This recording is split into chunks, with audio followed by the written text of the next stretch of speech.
कल एक बहुत अच्छी जनहित पदयात्रा का आयोजन किया। मैं उसके लिए आप सबका धन्यवाद करती हूँ। मुझे भी आपके बीच में आने का मौका मिला। कल हमारे साथ पदयात्रा में पूनम प्रभाकर जी, विवेक जी और लक्ष्मण जी भी थे, जो मंत्री हैं और जो हमारे साथ इस यात्रा में रहना चाहते थे। उनका भी हम लोग यहाँ अभिनंदन करते हैं।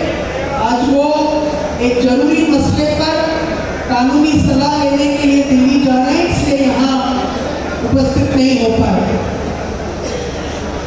तो हम सब ये पदयात्रा क्यों कर रहे हैं?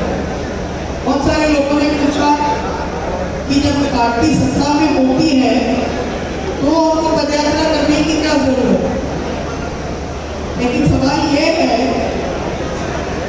कि हमको सत्ता में रहने पर ज्यादा जरूरी है कि हम लोगों के साथ जुड़े। विपक्ष में हम मुद्दे उठाते हैं, लड़ाई करते हैं। सत्ता में आने के बाद इसको सुनिश्चित करना कि जो हमारी सरकार है उसमें लोगों के पास सत्ता है, उसके लिए आपको पैदल यात्रा करना ही पड़ेगा। आपके पास सत्ता होने का कोई मतलब नहीं है। हम यहाँ पे सत्ता में आने के लिए सरकार में नहीं आए। लोगों की सत्ता हो, लोगों के हाथ में सत्ता की बागडोर हो, इसलिए कांग्रेस की सरकार है। अभी आप में से एक ने कहा कि बेनिफिशियरी स्कीम है। हम लोग राष्ट्रीय स्तर पर शब्दों के बारे में बात करते हैं, हर शब्द के मायने हैं। अगर कांग्रेस पार्टी कोई भी शब्द का इस्तेमाल करती है तो हर शब्द के मायने हैं। हमारे देश के लोगों को, जो इस देश के निर्माता हैं, जो इस देश का हिस्सा है, अगर उनको कुछ भी सरकारी योजना का उन तक पहुंचती है तो वो बेनिफिशियरी नहीं है, वो लाभार्थी नहीं है। लाभ तो इस देश में अंबानी और अडानी कमा रहे हैं। जो हम सरकारी स्कीम का भागीदार आम जन को बनाते हैं तो वो इसलिए कि वो इस देश के हकदार हैं, वो इस देश का निर्माण करते हैं।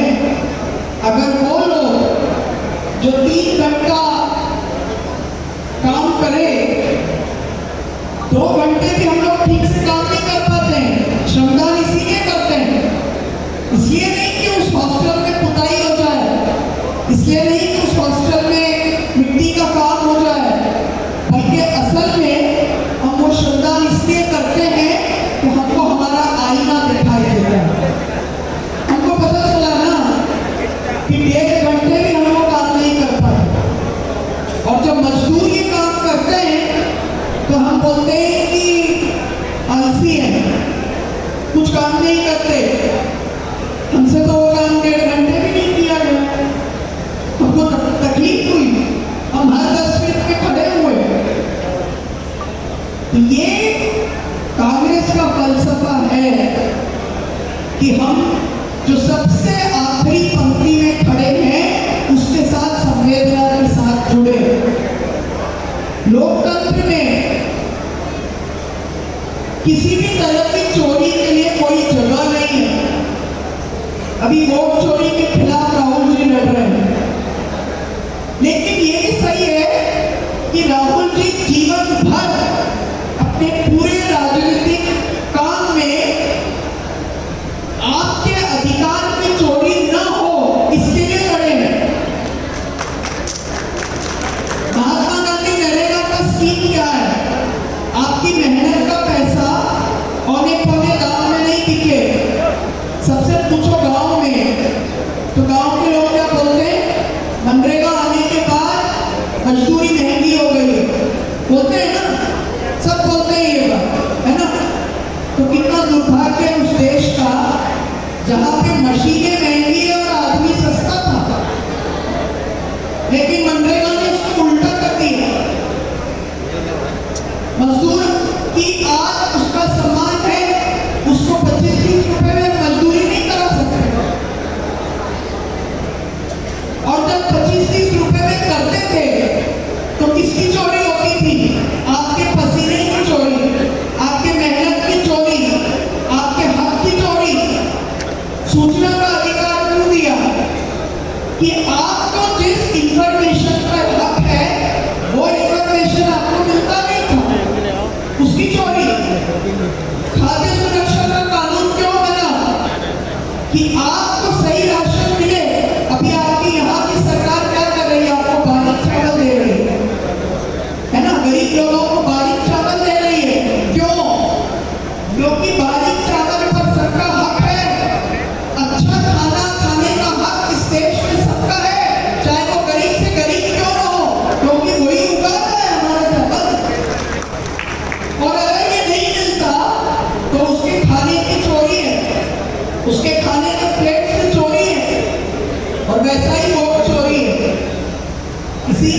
राहुल जी की पूरे जीवन की राजनीति और उसकी तपस्या क्या है? चोरी रोकना, गरीब के साथ उसके हक की चोरी को रोकना, ये राहुल गांधी की पॉलिटिक्स है और हम सब उस पॉलिटिक्स का हिस्सा हैं। मुझे अभी थोड़े दिन पहले पता चला, आप सबने भी सुना होगा, एनसीईआरटी की किताब में बहुत कुछ बदला है। सुना आप लोगों ने? हिस्ट्री की किताब में बहुत कुछ बदल रहा है, मुगलों का इतिहास बदला और भी बहुत कुछ बदला। पहले तो मुझे हंसी आई कि एक तरफ आप मुगलों का इतिहास बदलना चाहते हो, फिर लाल किले में चढ़ के 15 अगस्त का झंडा क्यों फहरा रहे हो? कोई और जगह देख लेते, है ना? लेकिन सवाल वो नहीं है।